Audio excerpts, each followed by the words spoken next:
Good afternoon to all of you. Today I'm going to discuss another important topic of B.Ed, which is values, axiology, and education.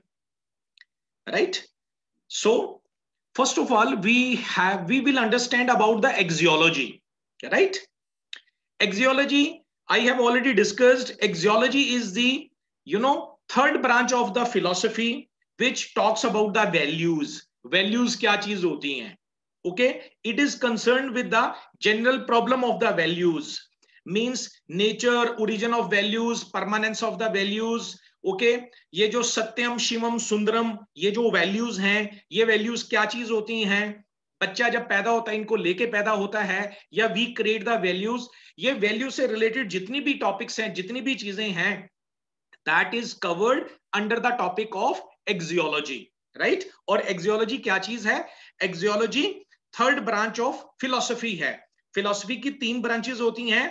First वाले lecture में आपने किया था, first is metaphysics, second is epistemology, third is axiology. Right? अब एक्सियोलॉजिकल questions क्या होंगे? Right? Value से related questions क्या क्या होते हैं? हायर वैल्यू ऑफ लाइफ क्या चीज होती है?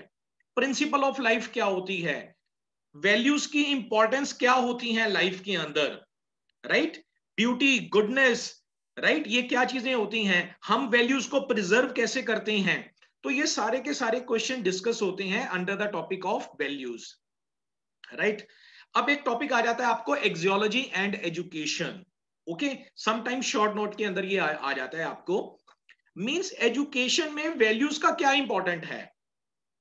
तो आपको ये समझना है कि आप यो देखो कि जब एजुकेशन वैल्यू बेस्ड बन जाती है तो peace, right, harmony of life, tolerance, social conduct, justice होना स्टार्ट हो जाते हैं। अगर एजुकेशन को हम वैल्यू से हटा देंगे तो आप ये देखिए कि एजुकेशन का कैसा नेचर होगा।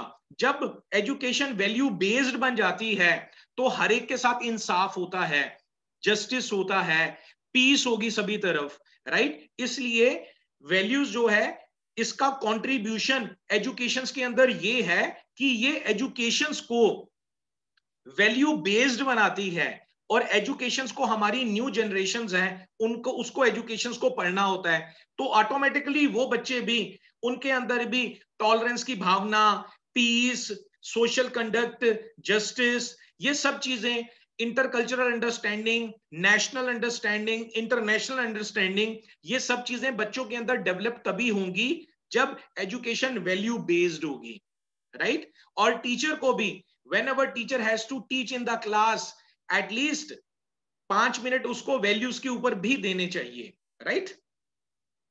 अब नीड ऑफ वैल्यूज, वैल्यूज की हमें जरूरत क्या क्या है? Right? What is the need of values?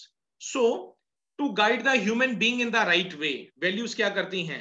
Human beings को राइट वे में, राइट पाथ पे लेके जाती हैं। ओके, डायरेक्शंस, डायरेक्शंस देती हैं। राइट? हमें डायरेक्शंस देती हैं एक सही चीज की तरफ, प्रमोट करती हैं वैल्यूज, पीस प्रमोट करती है, हार्मनी प्रमोट करती है, लव प्रमोट करती है, नॉन वायलेंस प्रमोट करती है। याद रखो, अगर किसी भी देश की एजुकेशन अगर वैल्यू बेस्ड नहीं है तो उस देश के जितने भी नागरिक होंगे उनके अंदर ये जो पीस, लव, नॉन वायलेंस, ये चीजें उनके अंदर नहीं होंगी। राइट? तो एजुकेशन के ऊपर बहुत डिपेंड करता है। यहां पे मैं आपको एक एग्जांपल देना चाहता हूं। यू हैव सीन दैट काफी पेरेंट्स इंडिया के बाहर, है ना, they have got to migrated to abroad, है ना, चले गए हैं। लेकिन आप ये देखो कि वो अपने बच्चों को, बच्चों की जो एजुकेशन होती हैं, रिसर्च ये कहती हैं कि वो कनाडा के अंदर रह रहे हैं, ऑस्ट्रेलिया के अंदर रह रहे हैं, अमेरिका के अंदर रह रहे हैं, लेकिन अपने बच्चों की एजुकेशन वो कहते हैं इंडिया से ही करवाओ, क्योंकि इंडिया की जो एजुकेशन है it is a value based education. Okay, sometime बाहर की जो एजुकेशन है, जब बच्चा 18 या 20 साल का हो जाता है, फ्रांस के अंदर आप ये देखिए वहां की एजुकेशन ऐसी है कि 18-20 साल का बच्चा एक बैड बॉय, बैड गर्ल बन के निकलता है। आपने देखा होगा, पीछे भी न्यूज में भी आया, एक बच्चे ने क्लास के अंदर ही ओपन फायर कर दिया, है ना, कितने लोगों की डेथ हो गई है। सो उस बच्चे का कसूर नहीं है, उस बच्चे को जो एजुकेशन दी जाती थी वो एजुकेशन का कसूर है, उस एजुकेशन में वैल्यूज नहीं थे। तो इंडिया की जो एजुकेशन है वो वैल्यू बेस्ड है। This is the need of values, right. अब सोर्सेज ऑफ वैल्यूज, वैल्यूज हमें कहां से आती हैं? तो फर्स्ट सोर्स ऑफ वैल्यूज क्या है? फैमिली है। Family is the great source of value. A child learns his first value from his family, right. तो याद रखना, बच्चे जो हैं, बच्चे आप ही का एक तरह से रूप होते हैं, राइट। जैसे आपका नेचर होगा, जैसे बीइंग ऑफ ए पेरेंट्स आपका यू नो आपकी ऑनेस्टी होगी या जैसी भी होगी, बच्चों ने भी अल्टीमेटली वही अडॉप्ट कर लेनी है, राइट। पेरेंटिंग का मतलब ये नहीं होता सिर्फ बच्चों को हमें पैदा करना है। पेरेंटिंग का मतलब ये भी होता है कि बच्चों के अंदर हमें वैल्यूज भी डालनी है, तभी वो एक एजुकेटेड पर्सन बन पाएंगे, राइट। और बच्चे कहां से लेते हैं? और सोर्सेज ऑफ वैल्यूज क्या हैं? फ्रेंड्स एंड पीयर्स, फ्रेंड से लेते हैं, राइट। तो being of a teacher and being of a parent, आपको ये भी ध्यान देना है कि उनकी जो बच्चों की फ्रेंडशिप्स है, उनके फ्रेंड्स हैं, राइट, उनकी वो कैसी है, क्योंकि बच्चे मोस्टली वैल्यूज अपने फ्रेंड से, पीयर ग्रुप से भी लेते हैं। और थर्ड सोर्स ऑफ वैल्यूज क्या है? कम्युनिटी और सोसाइटी है, right. Part of the society, बच्चे अपनी कम्युनिटी जिसमें पले बड़े हुए हैं, अपनी सोसाइटी जिस समाज में वो पले बड़े हुए हैं, उनसे भी वो वैल्यूज गेन करते हैं। स्कूल, स्कूल भी स्कूल भी बड़ा इंपॉर्टेंट रोल प्ले करता है वैल्यूज देने के अंदर। Teacher also play the important role in introducing the values. School colleges से भी बच्चों को वैल्यूज मिलती हैं। Media, media is a another platform of values, right. तो ये भी याद रखना कि अगर आप ऐसे गलती से ही सपोज करो अपने व्हाट्सएप को और फेसबुक को या न्यूज फीड है उसको आप स्क्रॉल कर रही हैं, राइट, और उसमें कुछ ऐसी न्यूज आ रही हैं और आप कह रहे हो कि चल यार मैं सिर्फ देख ही रहा हूं थोड़ा टाइम पास के लिए, बट यू नेवर नो कि वो आपके अंदर वैल्यूज डाल रही हैं, बैक ऑफ द माइंड जाके स्टोर हो रही हैं। तो याद रखना media, it plays a very important role, वो भी बड़ा इंपॉर्टेंट रोल प्ले करता है मीडिया। और आपने आज का हमारा मीडिया देख ही लिया है, राइट। तो ये भी वैल्यूज डालता है इंसान के अंदर। तो आपने खुद ने देखना कि हमारे अंदर क्या क्या चीजें इनपुट हो रही हैं, क्योंकि याद रखना गीगो रूल अप्लाई होता है, good in good out, okay, what ever you will get it, आपने उसी को रिस्पॉन्ड करना होता है।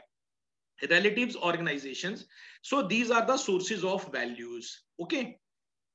नेक्स्ट हम डिस्कस करते हैं next role of teacher in inculcating values among students. This is the most important. मैं सीधा ही मेन क्वेश्चंस पे आ जाता हूं। ये वैल्यूज के अंदर आपका ये क्वेश्चन आता होता है ऑलवेज कि टीचर का क्या रोल है।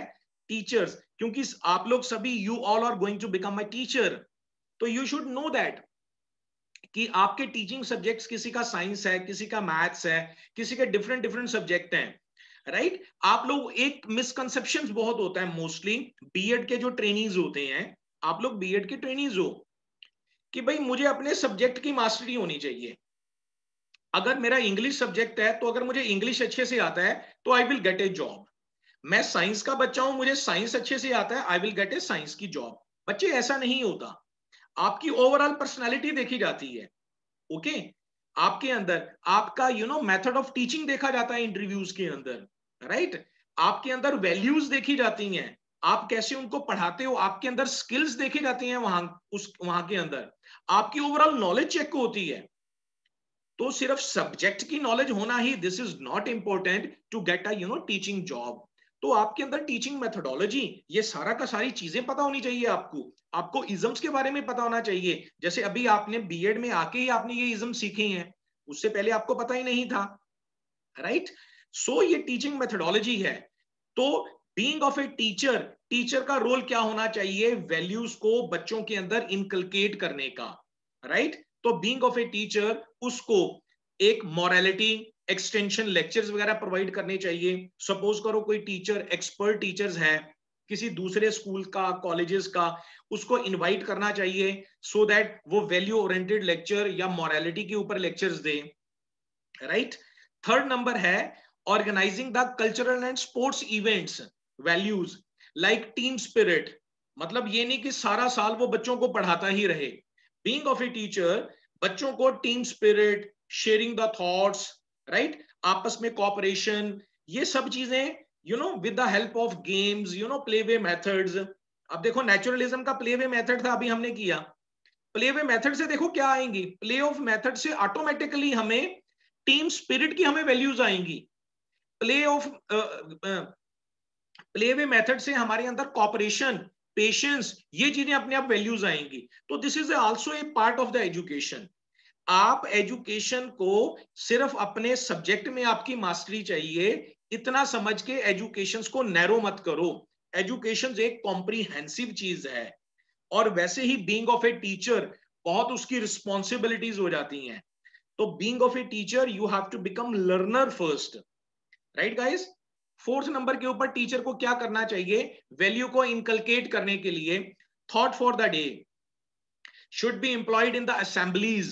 आपने you have seen that many of the schools में जब सुबह की प्रे खत्म होती है तो कोई ना कोई टीचर या बच्चों से थॉट ऑफ द डे पढ़ने के लिए, थॉट फॉर द डे पढ़ने के लिए बताते हैं। क्यों? क्योंकि उनके अंदर वैल्यूज आए। याद रखना वैल्यूज बेसिकली क्या चीज होती है, वैल्यू एक डिराइविंग फोर्स होती है बच्चे, राइट हमारे अंदर। वो डिराइविंग फोर्स हमें करती है कुछ ना कुछ बनने के लिए। हम आज जो भी कुछ हैं, ओके, ये समझो अपनी वैल्यूज के कारण है, राइट। और अगर if we want to improve our self तो उन वैल्यूज को नोट करो अपनी कॉपी के अंदर, रजिस्टर्स के अंदर, और उन वैल्यूज के ऊपर चलने की कोशिश आप करो, right. So fifth six point है, teacher should give importance to the cooperative learning. आपको पता लग गया कोऑपरेटिव लर्निंग क्या होती है, ठीक है ना। इनसे टॉपिक्स भी आपको पता लगते जा रहे हैं, cooperative learning. Number 7, स्किट्स, drama, art, painting exhibitions, right, ये ऑर्गेनाइज करने चाहिए टीचर को स्कूल के अंदर इन थीम्स के ऊपर, सो दैट इनसे भी social values, cultural values, aesthetic values, ये सब चीजें आती हैं, right. And 8th point, this is the most important, celebrating of the great man and women, जैसे Guru Nanak, Guru Gobind Singh, Buddha, Christ, Mohammad Sahib, Lord Krishna, Mahatma Gandhi, Tagore, Swami Vivekananda, right. इन सारों का सेलिब्रेट करना चाहिए आपको जब इनके डेज आते हैं, राइट। अब देखो आप टीचर बनने जा रहे हो, अब मैं आपसे पूछूं, राइट, मोहम्मद साहब कौन सी डेट को पैदा हुए हैं, आपको पता होना चाहिए बच्चे। टैगोर कब पैदा हुए हैं, स्वामी विवेकानंद कब पैदा हुए हैं, उनकी फिलॉसफी क्या थी, गुरु गोबिंद सिंह जी का कौन सा दिन था। तो बीइंग ऑफ ए टीचर, ये टीचर्स डे आपको याद होने चाहिए, ये पर्सनालिटीज डे जो ग्रेट मैन और वीमेन हैं, right. Being of a teacher, इससे ये भी पता लगता है कि आपकी खुद की एक छोटी लाइब्रेरी होनी चाहिए जिसके अंदर कुछ एक बुक्स हों बच्चे, बीएड के अलावा। बिकॉज बीएड जो फील है, you are going to become teacher, and teacher is not a teacher if he is not a learner first. तो you have to become a very good learner, right. क्योंकि टैगोर की ये definition सी, a light can never light to another lamp unless और until it continues to burn its own flame. मतलब एक दिया दूसरे दिए को तभी रोशनी देगा अगर वो दिया खुद जल रहा है तो, राइट। अगर उसके अंदर तेल है, बाती है और वो जल रहा है। तो टीचर याद रखना, अगर टीचर के पास नॉलेज नहीं है तो वो टीचर नहीं है। इसलिए मैं कह रहा हूं, डोंट थिंक दैट सिर्फ अपने सब्जेक्ट, आपका इंग्लिश सब्जेक्ट हो सकता है, मैथ्स हो सकता है, साइंस हो सकता है, सिर्फ आप सोचो उसी की नॉलेज मुझे हो। आपको ओवरऑल नॉलेज लेनी पड़ेगी, और ये बीएड आपको यही सिखाता है। टीचिंग मेथोडोलॉजी आपको यही सिखाती है कि इन इन सब्जेक्ट्स के ऊपर you should have a good knowledge, तभी आप एक इफेक्टिव टीचर बन सकते हैं, राइट।